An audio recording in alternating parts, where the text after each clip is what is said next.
Okay, so we are going to make your Inkpot story and its relative choices pop up. You're going to be able to pick a choice and you're going to be able to then click continue again, and it'll come up with different context, and sometimes there won't be choices available, and then we'll click continue again, and because you can see I chose the second one, so that's what it comes up with, and then it finishes. And so we're going to link it up to the UI. We won't be doing all of this and any save game stuff. So the first thing we want to do is get a new level. So let's go folder, level, and let's make a level, we'll call it blank. And I'm going to go to project settings, and we're going to change it to blank for both the default editor startup and game default map. Now in here, if we open it up, it's completely blank. This is good. This is what we want. We don't want anything. We're going to go to the level blueprint. So this is the blueprint of the level. And in here, we are going to, when we begin play, create widget. And we're going to promote this to a variable. And this variable is going to be our main widget, our widget. I don't know, whatever you want to call it. Main widget. I guess we're going to add it to the viewport because we've created it, but you can't see it. Add to viewport. Okay, we don't need event tick in this one, so that's all we're going to do. Neat, perfect. Now compile. Oh, what's the error? We need we need a widget. So let's create one. So in my content, new folder, widgets, and we're going to call this one. No, hold on. Now we want to go widget blueprint like this. Use a widget, and we're going to call it main. Yeah, the main widget. And now we can main. In fact, we might even rename it so that it's more better. Neat. You can see it's happy now. Great. That's all we need to do in the level blueprint. The level just simply adds it to the viewport when you're in that level. Close that and open up your level, and then we want to go into the widget. So this widget, you can change it to whatever you want. I don't know, 16 by 9? Yeah, there we go. And then if we get a canvas panel, as always, just one canvas panel, because this takes up a lot of, I guess you could say it puts stress on the CPU, so you don't want to use too many of these. Why is this vertical? Let's do this way. A text block, text button, just text, text. Great, perfect. We want a continue button. Okay, perfect, great. A scroll box. Now you're probably thinking, what the hell do we need a scroll box for? This is where the buttons will be appearing. And if you have heaps of choices, you want to be able to scroll between all the choices, right? Because for each choice, we're going to add a button dynamically. We're going to add in some text to the button, and we're going to have a another widget here, another widget. Yeah, use a widget, and we're going to go choice button, and it's a widget blueprint. Yes. So we can drag this in here, and you can go in here, and then you can add in a button, and you can add in some text. Boop. So basically the idea is you can drag this in, the computer will add in as many buttons as is needed, and the changes we make on one button applies to all of them, except it programmatically adds in the text depending on the choice index,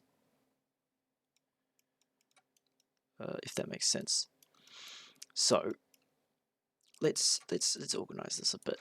We'll delete this button because we're going to get the scroll box to manually add in each button. So this top one here, so this is the center of where it'll be, so we want to put that in the middle, and then we want to change the numbers to 0, 0, 0, 0, size to content, and alignment 0.5.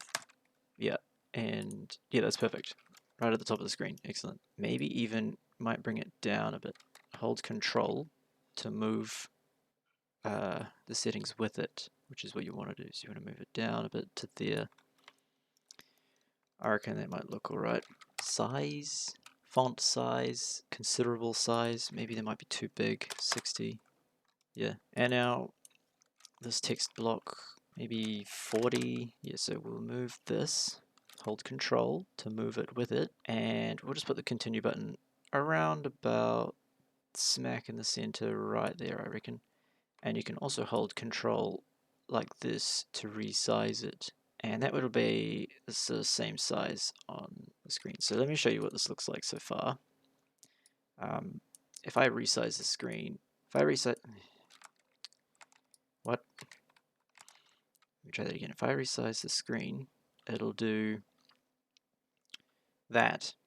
You can see it's always sticking in the middle of the screen, and so is the text block, trying to keep it looking good, I guess. So now we're going to do scroll box, and it's just the same story. We'll just do this, maybe put it below there, yeah, like that, and then we'll just hold Control and stretch it this way, still holding Control, and then move this one and it'll snap it to it, still holding Control, and now you got the sizes correct. Just remember when you click on it, these pretty much always need to be 0. And then the alignment, you can change the alignment to either 0, 0.5. I think 0 is pretty good. So we've got this. So is variable? Yes. Let's see what I did. For the continue button is variable. The text block is not variable. So the continue button, we want the button is variable, and the scroll box is variable. And you can see that when I click this down the bottom here, if you watch down here, you can see that now we can attach events to it. So that's what the is variable is doing. Let's go to here, and I'm going to go text, and I'm just going to go default text, and then I'm just going to change default text, and then in here we don't have anything. We need to give these a name, and that name is, always call it what it is, right? So it's a text block, right? So text, and then go story text. Okay, and then you go here and here. So this is a button. Continue button. Always call it what it is. This will save you later on. And this is a scroll box. 0. Delete that horrible number, and then we'll call it choices container. Okay, so now we've got two tabs, designer and graph tab, so you can toggle between the two. And you've got all the things that we enabled this checkbox for. It's come up with a list of things down here. So we can do gets, and you probably notice something that we don't have is a set, because you need to do that with sort of functions, I guess. Now you can do things like, see, if I was to click on some text, and you can bind this, but the thing about that is that it updates every frame. It's checking the text and it's updating the text. We only need to do that when the person clicks continue, right? And maybe a couple of other reasons, but we don't need to do that every single frame. It's just inefficient. Yeah, this is how you do it. I mean, it even gives you a warning. This will wipe any binding created for the text property, because this way you can fire it off when it's constructed and when it's updated, but not, you don't want to do it that way. This is the choice button. I'm going to give it a color, blue. Save, boom, boom. So if we click play, currently our cursor disappears. there's nothing here, but there's something there. Okay. So how do we solve that? What we're going to do is we're going to go get player controller, and we're going to set show mouse cursor to true, and we're also going to go sequence because we want to do a few things. I'll put this as the third thing we'll do. The first thing we want to do though is a custom event.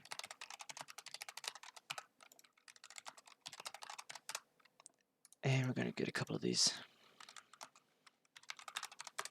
First of all, we'll start the story. So event, yeah, we'll go Inkpot start story like that, and we'll put that down here.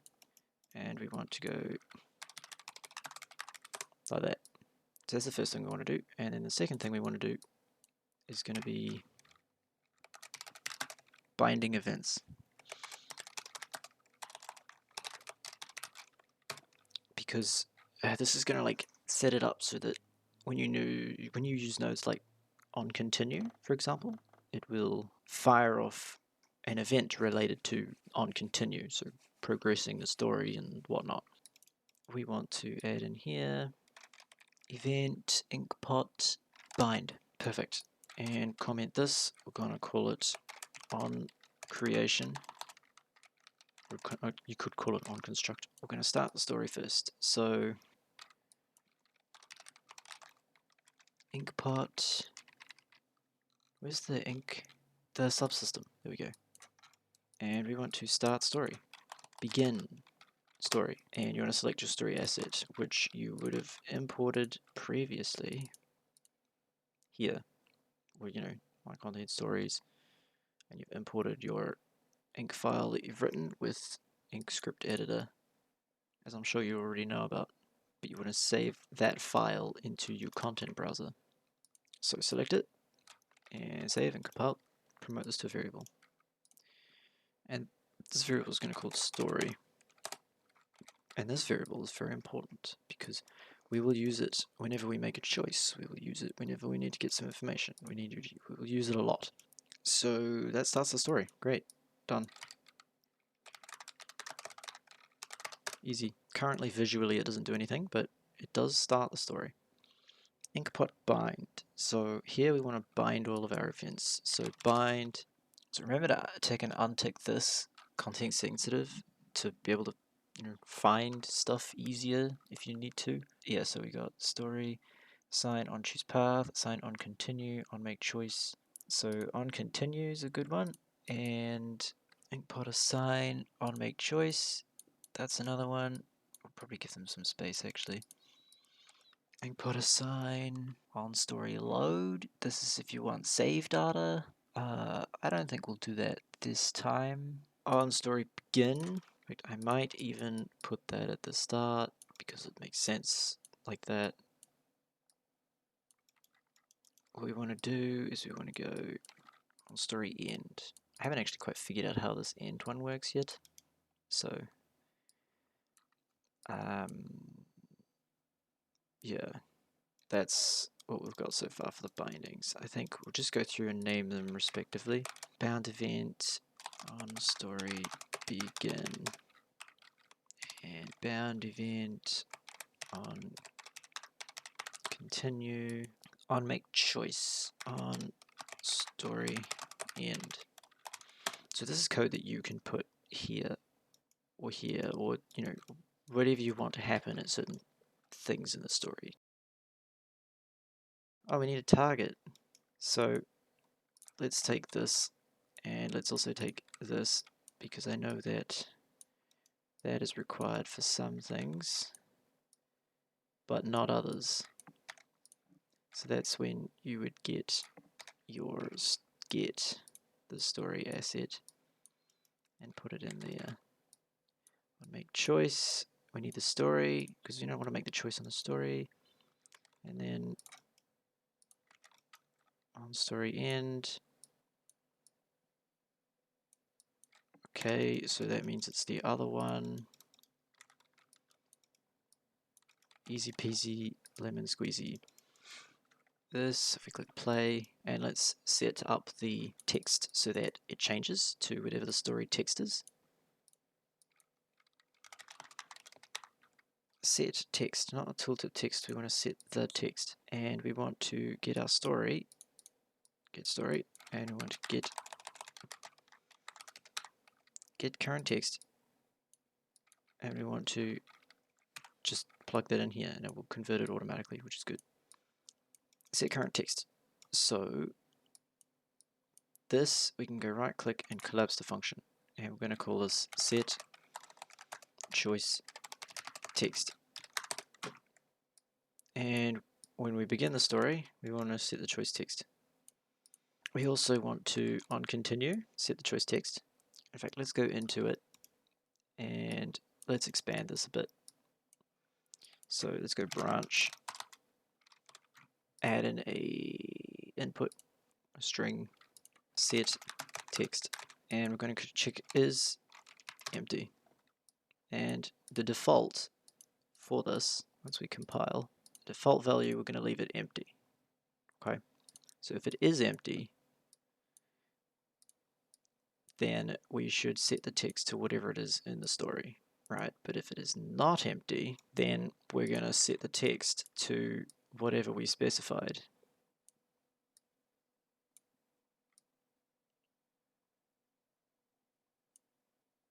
Right, except we'll probably duplicate that down here to make it less messy. And make sure to add a return node to return this, to basically continue the function, I guess, when it comes out the other end. Yeah, that'll work. Cool. Let's go back here. Close that, we don't need that. And so now you can see it's updated here. So because it's blank, it's just going to set it to whatever the story is. And if it's not blank, then set it to, I don't know, in this case, story has finished. Now, if you wanted to, actually, you could even say that as soon as you make the choice, it will automatically continue. So what you can do is you can say on continue, get the story asset, and do it this way. So as soon as we make a choice, it will continue for us. Great, perfect. We'll just move these over a bit. Bind events, just like that. This is what we've got so far.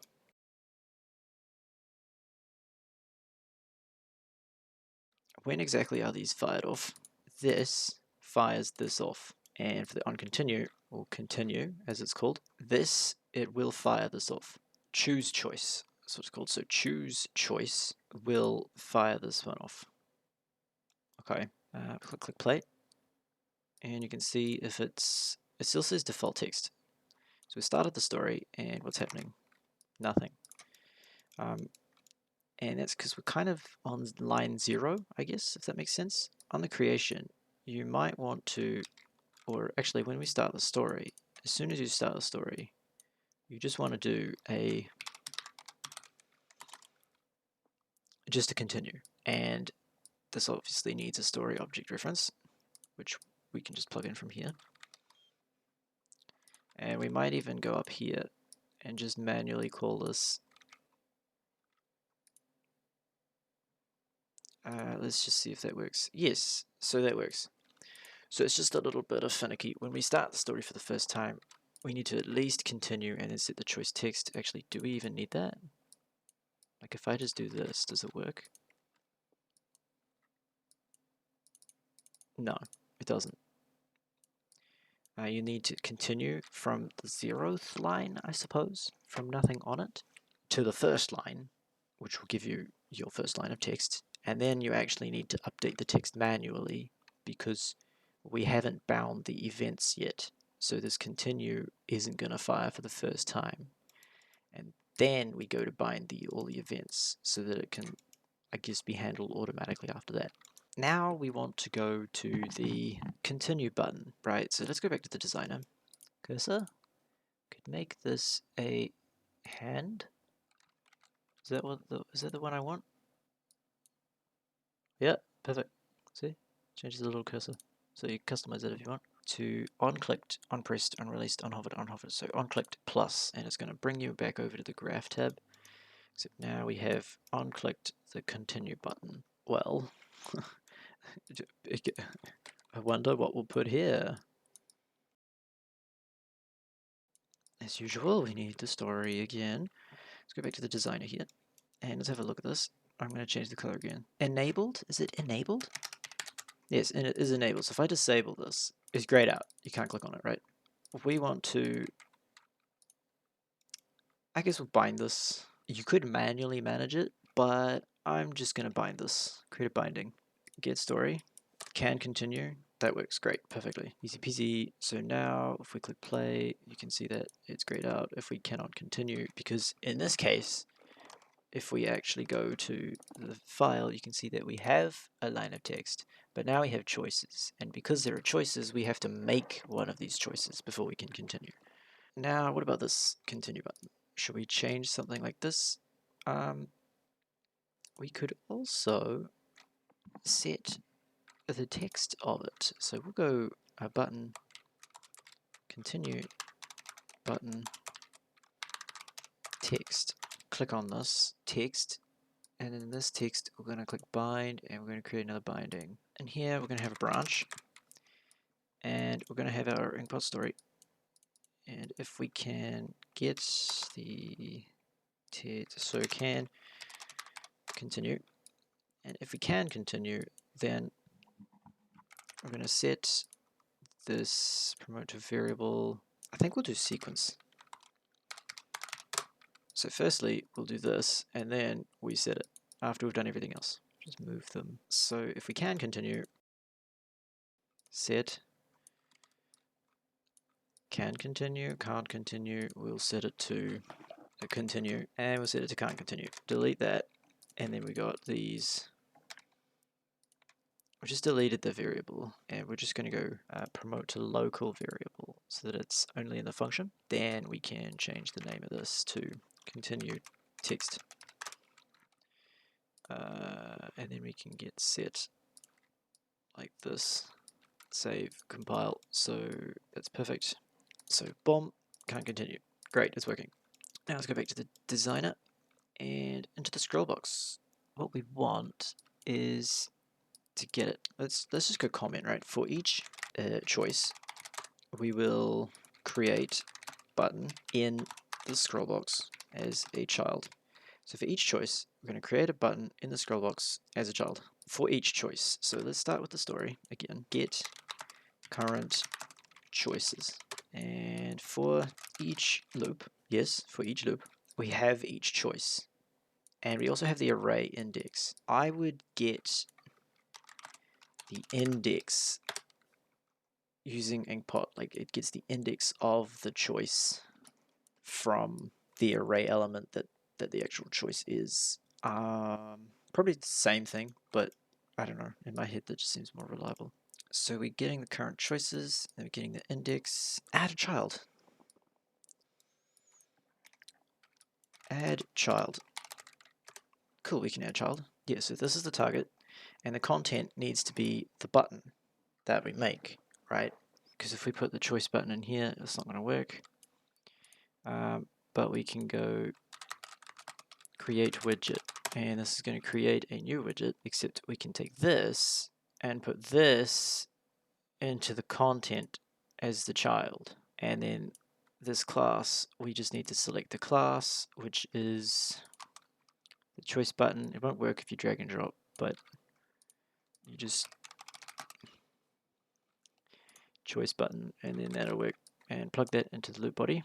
So now for each choice, we're going to create a button widget and add it as a child, right? So that's cool, that's dandy. We need to kind of send off information to the button that we're creating. So we'll plug this into something as soon as we continue. We want to set the choice text, right? We also want to update our choices if we have any, right? So in here, I'm just going to go, I'm going to create a custom event, and I'm going to call it event refresh choices, and we're just going to plug it straight in. No, we're not. I'm not going to plug it straight in. We're going to branch. That's not a branch. Branch.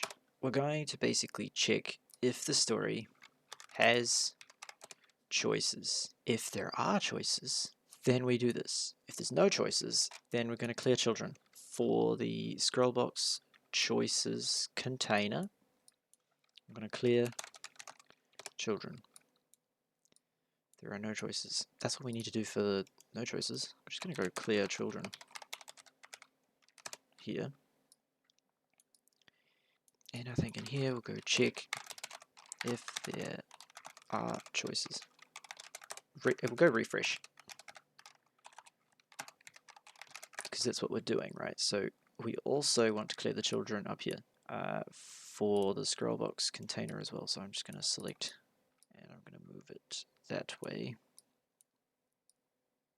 So we're going to do this. First we clear the current choices, like the old choices that are completely irrelevant. And for each of the choices we're going to create a button and we're going to add it as a child to the scroll box. So now we need to set the choice text, I guess. So let's go into the button. So let's go designer. Let's make this button choice. We'll call it choice option. And we'll go button.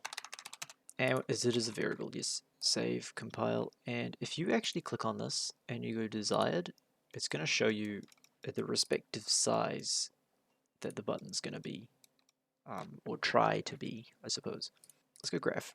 And let's get rid of pre-construct. Let's get rid of tick. We don't want to event construct yet. We might use it for animations or something, like it animates in when it spawns or something. But for now, we kind of want to transfer information from here to here. So to do that, we're going to use a blueprint interface. Blueprint interface set choice text. Okay, so open this up.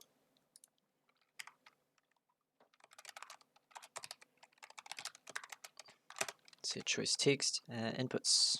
Basically, these are the inputs that will be transferred from one place to another. And in our case, we want a reference of the story in case we need to do something with the button. And this is going to be a Inkpot story object reference. And we're going to add another one. You could add a string if you wanted to, if you want like custom text like I did before. But in this case, I think we'll just automatically get the text from the story, so we won't bother with that. But what we do need is the choice index, I suppose you could call it, so that you can identify which choice it's a part of. You could also get that from the story. I don't know, we'll just pass it straight through. And that's going to be an integer. Easy. Done. Okay, so now in here, in the button, go to class settings, and you want to go down to interface and add and implement the thing we just created. So whatever you called this,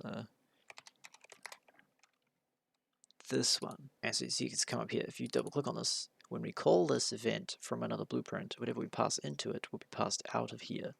Okay, so let's go back here and let's actually try and call that. Do that at the end here. So we're going to go set choice text, and sometimes it can get a couple of goes to get this right. We'll try to yes, so if it says message at the end of it, then there's a good chance you're going to get the correct one. So this is what we want, and you can see we can select the story in here. We're just going to get the story and we're going to drop it in, and then we also want the choice index, which is this one, and we're going to plug that in.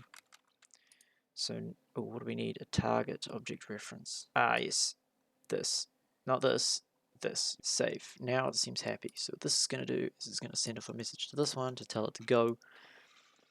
In here, I'm going to promote this to a variable so that in here we have that same story.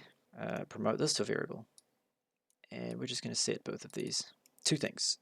The designer, and let's, because it's a variable, so we can go on clicked. So click that. So when this button's clicked, we want to make the choice, And straight away we want to set the choice text. Create custom event, and we're going to call this one set this button text. There we go. Perfect. Get the story.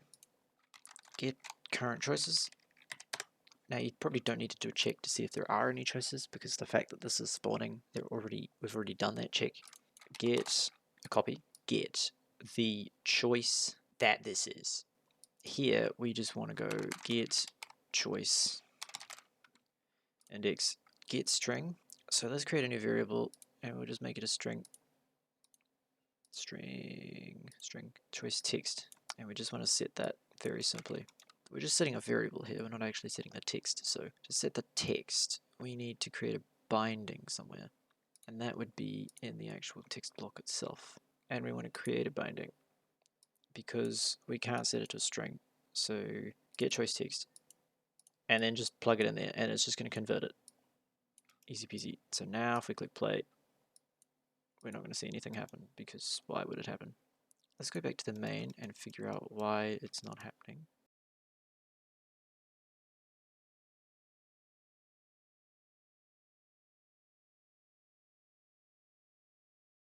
It's never running that. Event refresh choices. Oh, so I figured out why this refresh choices is never actually running, and that's because we forgot to add it up here. But on continue, we want to go refresh choices. Do this and move everything over. So I think if we go up here to refresh choices, Inkpot bind, and then we put in our refresh choices here, as well as down here, and then even here as well. When we begin a new story, probably would be good. Right, so if we compile that, play that. Okay, so now it's running the rest of it. So if I click play, yeah, you can see the scroll box is working with your choices. I completely forgot it does it horizontally by default. But you can see that we have the text. I click on these, but we can't continue. So how do we continue? We need to actually set up something that happens when we click on the button choice option, right? Choose choice. Choose choice. Yes, choose choice index. No, choose choice. Choice index. So there's two ways. You can either plug this straight in, because this is a current choice, right? Or you can use the index to make the choice that way. So whichever way you want to do it, it probably doesn't make much of a difference. For peace of mind, what we'll do is we will just copy this, choose a choice, and then we'll plug it in there. Plug it in. As soon as I click, now I can continue. And there were two choices. That's what I clicked on. That's a choice I made. And continue. Hello, this is the first choice. They live happily ever after. So with that, we're basically done. You can add padding to buttons if you want. Let's make the buttons look a little bit nicer. So on event construct, set padding, and you can make this. So we'll make